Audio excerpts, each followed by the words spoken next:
श्रद्धा Walker की दास्तान को सुनना उतना आसान नहीं है जितना आप समझ रहे हैं। ये दर्द उस लड़की का है जिसने अपने सपनों का महल एक दूसरे समाज के लड़के के साथ बनाने का फैसला लिया था, लेकिन ऐसा हो नहीं सका। दोस्तों, क्राइम पुलिस डायरी में आपका स्वागत है। आज के इस एपिसोड 2 में आपको बताऊंगा कि कैसे श्रद्धा का दोस्त आफताब शुरू से सिर्फ श्रद्धा वालकर का इस्तेमाल करना चाहता था। जब उसका श्रद्धा से मन भर गया तो उसने श्रद्धा को रास्ते से हटाने की बड़ी प्लानिंग रच डाली। पहले वो श्रद्धा से दूरी बनाना चाहता था, लेकिन श्रद्धा उतना ही उसके नजदीक आती रही और उसके बाद उसने एक बड़ी साजिश रची ताकि वो हमेशा के लिए श्रद्धा को अपने रास्ते से दूर कर दे। उसके श्रद्धा को रास्ते से हटाने की प्लानिंग कई महीने पहले ही बना ली थी, लेकिन उसे मौका नहीं मिल रहा था। श्रद्धा आफताब के खिलाफ एक शब्द भी नहीं सुनना चाहती थी, क्योंकि श्रद्धा उसके प्यार में इतनी पागल हो चुकी थी कि वो बस किसी ना किसी तरह आफताब के साथ रहे। आफताब तो उसे सपनों का राजकुमार लगता था, इसीलिए जब भी श्रद्धा के दोस्त या उसके माता पिता उसे आफताब से दूर रहने के लिए कहते थे तो वो अपने परिजनों और दोस्तों से मुंह मोड़ लेती थी। आफताब की एक भी बुराई वो सुनना नहीं चाहती थी और इसी का फायदा प्रेमी आफताब उठाता था। घर का जितना भी खर्च होता था वो सब श्रद्धा से ही वसूल लेता था और उसे पता था कि श्रद्धा की सैलरी काफी अच्छी है, वहीं वो श्रद्धा से उस पैसे को आसानी से निकलवा सकता था। जब कभी श्रद्धा पैसे नहीं होने या फिर उसे नहीं देने की बात कहती थी तो वो श्रद्धा पर गुस्सा करता और उसके साथ मारपीट पर उतारू हो जाता था। लेकिन बेचारी श्रद्धा इस सब जुल्म को सहन कर रही थी। उसने कभी भी अपने साथ हुए जुल्म का जिक्र भी अपने माँ बाप से नहीं किया था। जब पानी सिर से ऊपर हो गया तो 23 नवंबर 2020 में श्रद्धा ने मुंबई के तुलिंज पुलिस स्टेशन में एक शिकायत भी दी थी। इस शिकायत में उसने साफ कहा था, मैं श्रद्धा वालकर आफताब अमीन पूनावाला के खिलाफ अपनी शिकायत देना चाहती हूँ, जो रीगल अपार्टमेंट विजय विहार कॉम्प्लेक्स में रहता है और उसने मेरी पिटाई की है। श्रद्धा ने यह भी लिखा था कि उसने आज मुझे जान से मारने की धमकी भी दी और वो मुझे धमकी के अलावा ब्लैकमेल भी करता है। वो मुझे मार देगा और कई टुकड़े करके फेंक देगा। ऐसी धमकियां वो रोजाना मुझे देता है। 6 महीने से ये सब हो रहा है। ये सब पहले भी हो चुका था जब उसने मुझे पीटा था, लेकिन मैंने पुलिस को जानकारी नहीं दी क्योंकि उसने मुझे जान से मारने की धमकी दी थी। उसकी इस हरकत से उसके माँ बाप वाकिफ हैं कि वो मुझे मारता है और जान से मारने की कोशिश करेगा। ये सभी जानते थे कि हम दोनों एक साथ रहते हैं और वो सप्ताह में एक बार हमारे पास आते थे। मैं आफताब से शादी करना चाहती थी और उसके परिवार का साथ लेना चाहती थी, लेकिन अब कुछ नहीं करना है।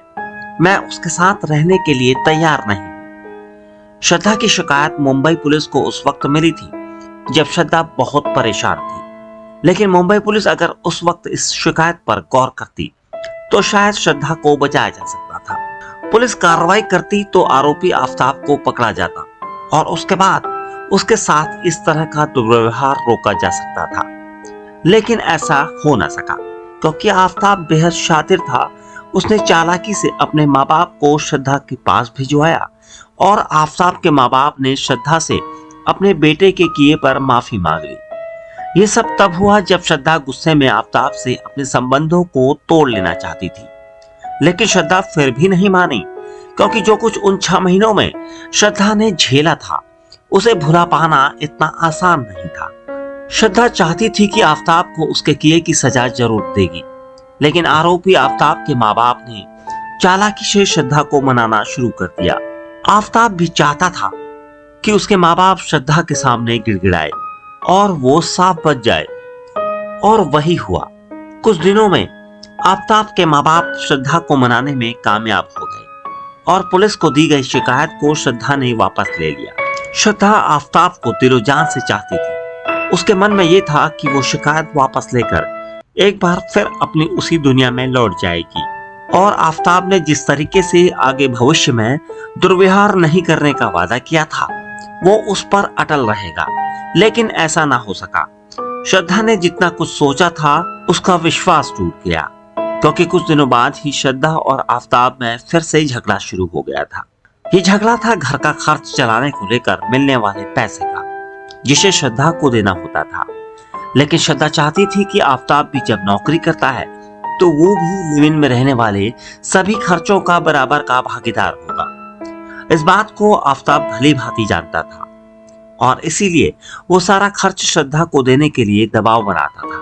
बस यहीं से उन दोनों के बीच में रोजाना झगड़ा होने लगा और आफताब मारपीट में उतारू हो जाता था। श्रद्धा और आफताब के बीच झगड़े बढ़ने लगे थे। धीरे धीरे आफताब श्रद्धा को छोड़ देने का मन बना चुका था, लेकिन श्रद्धा आफताब को नहीं छोड़ना चाहती थी। यही वजह थी कि कई बार उन दोनों के बीच में तकरार और मारपीट की नौबत इस कदर हो गई कि उसे अस्पताल तक जाना पड़ा। आफताब श्रद्धा से उब चुका था।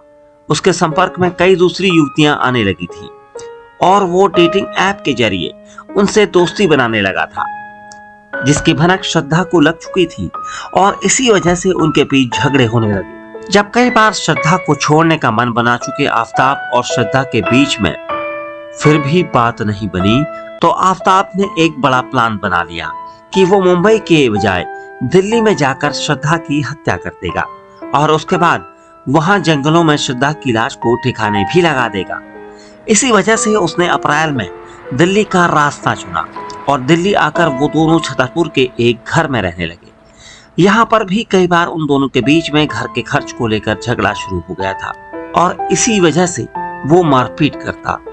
एक दिन आफताब ने पूरी प्लानिंग के तहत श्रद्धा की हत्या कर दी। उसने कोर्ट में ये बयान जरूर दिया था कि उसने गुस्से में आकर अचानक ये सब किया, लेकिन जिस तरीके से पूरी प्लानिंग के तहत उसने वारदात को अंजाम दिया था, वो कहीं ना कहीं एक बड़ी साजिश की ओर इशारा कर रही थी।